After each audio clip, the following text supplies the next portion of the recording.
Okay, so yan, tapos na siyang mag-set up. So yung indicator is stable na. So ngayon ay mag-print tayo ng printout dito.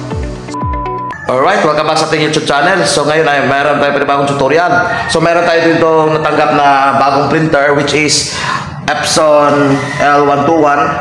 Ito ang kanyang laman. At hindi pa ito na set up. So, yan ang ating ipapakita at ituturo dito kung paano natin ito set up ang ating bagong printer. Tara, let's go. Okay, so una, ito yung kanyang inclusion. Ito. Tapos meron pa siyang manual. Tapos isa-isahin natin. Naka-wrap pa siya. Ito yung kanyang USB port, no? Ito po yung kanyang port para sa laptop connection dito sa sa ating printer. Tapos ito kanyang cable, power cable. So itaas ko. Ay, yan, nahulog pa. Alright. So, meron din siyang kasamang ink. Oh, 4 na ink.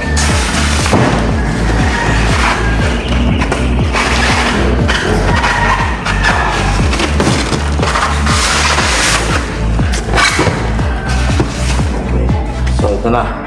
So ito po yung kasamang ink, black, yellow, tsaka itong pink at tsaka blue.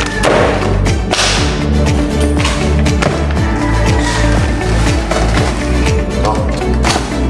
Nakasilyo pa. Silyado pa. So, tabi muna natin ito.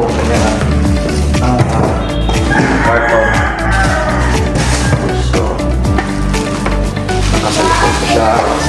So, as you can see, wala pang laman. Ito na yon ang ating bagong printer, which is Epson L121.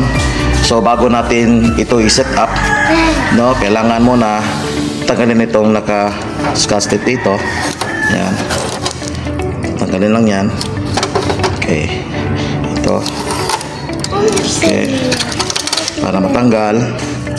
Tapos dito sa taas ito, ayan, boom.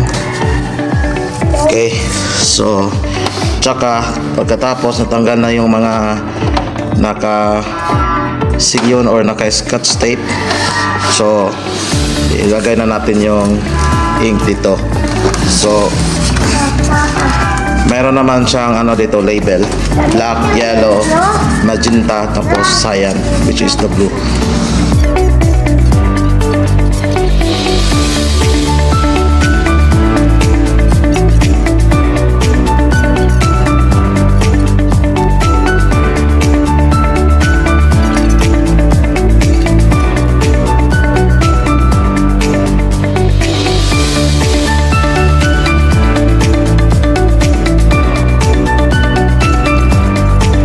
Natin yung kanyang power cord.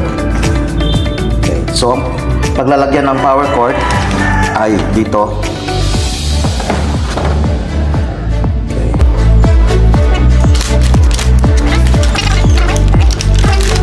Tapos itong port ng printer papunta laptop dito. May paglalagyan siya dito. Ito ang ating lagay.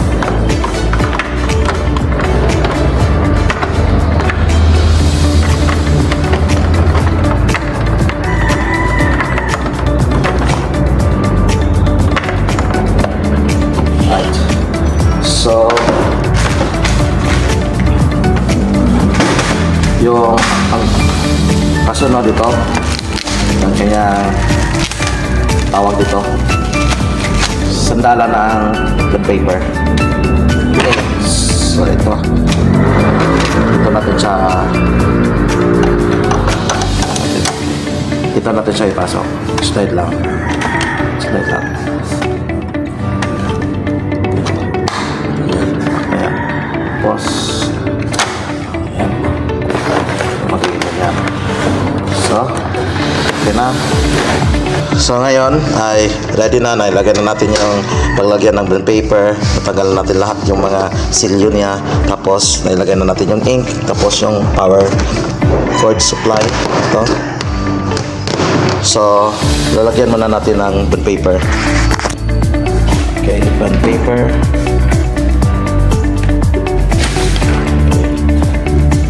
Okay, so ito yung kanyang adjuster. Pasok natin yung paper natin. Ayan. Okay. Pasok lang. Tapos isasalpak dito natin sa plug. Tapos press natin. Ayan. Ngayon lang na magraran yung kanyang ink. Bago natin i-nozzle, hintayin muna natin matapos mag-run yung ink dito sa ating printer. Okay, so ayan, milaw. So ang gagawin natin is i-press natin ito para mag-heat clean. Press.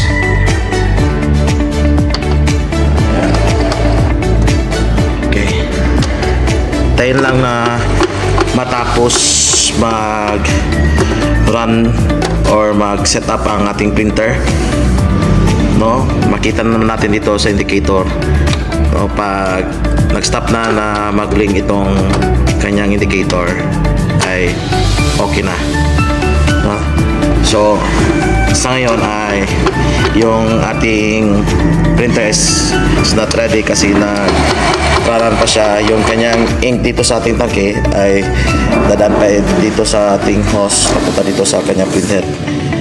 Isasak pa siya ng ink para dito sa ating tangke, dito sa ating printhead. Okay, so mga almost a minute or more than a minute siya mag-run at mag-set up alone. Pag ready na, makikita naman natin dito sa indicator na yung kulay green na mag-stop o hindi na magbe-blink. Tsaka natin mag-print ng nozzle.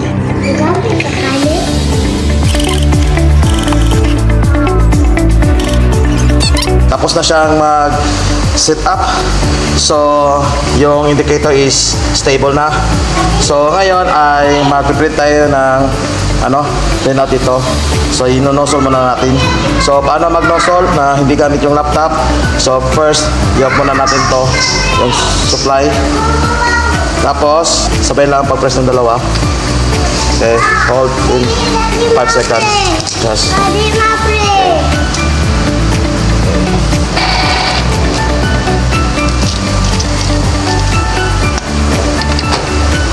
Ayan.